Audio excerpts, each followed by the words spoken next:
জীবনের অনেকগুলো বছর পার করার পর এখন বুঝি যে মানুষের তুলনায় বোবা প্রাণীগুলোই মানুষকে বেশি আকৃষ্ট করে। এরা অনেক বিশ্বস্ত। আমার কেন জানি মনে হয় এদের প্রত্যেকটা লোমে লোমে ভালোবাসা লুকিয়ে আছে।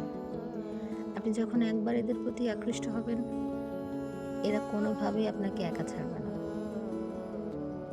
আপনার জীবনে অনেক মানুষই আসবে, যাবে, কিন্তু যদি এরা একবার আসে না, তখন বুঝবেন মৃত্যু অবধি এরা কখনোই আপনাকে ছাড়বে না।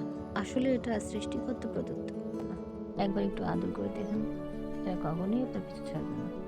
কিন্তু মানুষকে আপনি যতই করেন না কেন, দিন শেষে আপনার কোনো না কোনো স্বার্থের আঘাত পড়লেই তারা নিশ্চিত আপনাকে ছেড়ে চলে যাবে। আমার মনে হয় কি জানেন, মানুষ না পেলে মনে হয় প্রাণী পালাটাই সব থেকে বেস্ট। একবার যারা এর প্রেমে পড়েছে, শুধুমাত্র তারাই বুঝবে আমার কথাগুলোর মানে। আমি যে খুব আগে থেকেই এদেরকে অনেক ভালোবাসতাম, ব্যাপারটা কিন্তু এমন না। তার মানে এটাও নয় যে আমি তাদেরকে অত্যাচার করতাম, কিন্তু তখন এগুলোকে আমার আদিক্ষেতা মনে হতো। এখন বুঝি আসলে এদের প্রতি মানুষের কেন এত ভালোবাসার সৃষ্টি হয়। এটাও সত্য যে বোবা প্রাণীরও একটা ভাষা আছে, তারাও কথা বলে, তবে সবার সাথে নয়, নির্দিষ্ট কিছু মানুষের সাথে।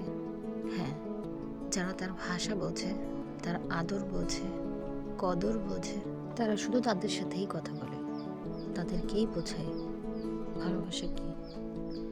আপনিও সৌভাগ্যবান হতে পারেন যদি আপনি তাদের মতো করে তাদেরকে বোঝেন। তবে রাস্তাঘাটে এমন অনেক অনেক বোবা প্রাণী আছে যারা আপনার মতো কাউকে খুঁজছে, ভালোবাসার ভাষা খুঁজছে। আপনি চাইলেই তাদেরকে সাহায্য করতে পারেন। কি প্রয়োজন তাদেরকে কষ্ট দেওয়ার? তারা শুধু আপনার কাছে একটু খাবার চায়, একটু ভালোবাসা চায়। অথচ আমরা একটা আশা পূরণ করতে না করতে অন্য আর একটা আশা পূরণ করার জন্য আমরা উঠে পড়ে লাগি। এদের চাহিদা আপনার সামান্য একটু অ্যাটেনশন, একটু ভালোবাসা, সাথে একটু খাবার, ব্যাস, আর কিছুই নয়।